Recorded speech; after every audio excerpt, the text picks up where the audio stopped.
Ini pertanyaan pokok itu makarnya terhadap siapa gitu ya? Terhadap pemerintah, terhadap wilayah, atau terhadap presiden. Ini beda-beda makarnya itu. Jadi subjeknya harus jelas. Kalau itu makar presiden, itu sasarannya pada presiden. Tapi kalau makar terhadap pemerintah, sasarannya terhadap pemerintah, baik pemerintah pusat maupun pemerintah daerah untuk menggulingkan pemerintah gitu ya. Demikian juga kalau makar wilayah juga sama begitu, itu berbeda-beda. Nanti tafsirnya juga berbeda-beda. Prof. Muzakir sebentar. Nah, kalau kita lihat dalam konteks ini, lebih tepat kalau itu adalah disebut sebagai makar terhadap presiden gitu ya. Kalau lihat ucapan-ucapan yang disampaikan tadi begitu. Oke, Prof, tadi disebutkan makar terhadap presiden dan juga makar terhadap pemerintah. Ini harus ditelaah. Perbedaannya di mana memang, Prof?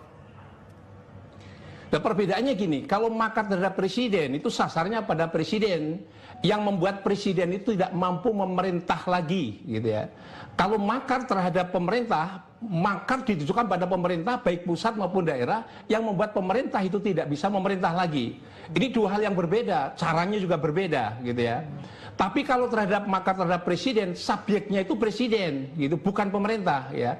Subjeknya terhadap presiden. Nah, dalam konteks kepemiluan, hari ini statusnya presiden itu sekarang kebetulan dia ingin memperpanjang jabatannya dengan cara mengikut serta sebagai calon kompetisi sebagai calon presiden. Nah, ketika dia calon presiden, maka ketika ada kompetisi ini, status dia sesungguhnya calon presiden, bukan presiden begitu. Ini harus dibedakan dalam konteks tadi disebut sebagai people power dan sebagainya itu. Ini yang disasar itu adalah calon presiden proses hasil pemilihan umum ini atau presiden dia sebagai presiden. Harus jelas dalam konteks ini gitu. Oke, Prof, kalau tadi menyebutkan konteks people power, kemudian ada beberapa orang yang dijerat dengan dugaan makar dan dijerat pidananya itu dengan hukuman yang berat. Nah, apakah dengan konteks people power yang Prof tadi sebutkan tersebut, apakah sepadan dengan ancaman hukumannya, Prof? Atau mungkin Prof punya perspektif dari sejarah kita mengenai makar, pernah tidak ada pihak-pihak yang dijerat dengan undang-undang makar ini? Jadi begini, undang-undang pasal-pasal yang terkait dengan makar itu memang tindak pidananya terkategori berat ya, karena ancaman pidananya adalah ancaman pidana mati. Oleh sebab itu penggunaannya pun harus selektif ya, karena ancaman pidana mati. Maka kalau itu terkait dengan makar terhadap presiden, dan sekarang itu adalah presiden itu statusnya hari ini adalah dalam konteks kepemiluan, dia adalah calon presiden untuk periode berikutnya, yang kompetisi dengan calon presiden yang lain.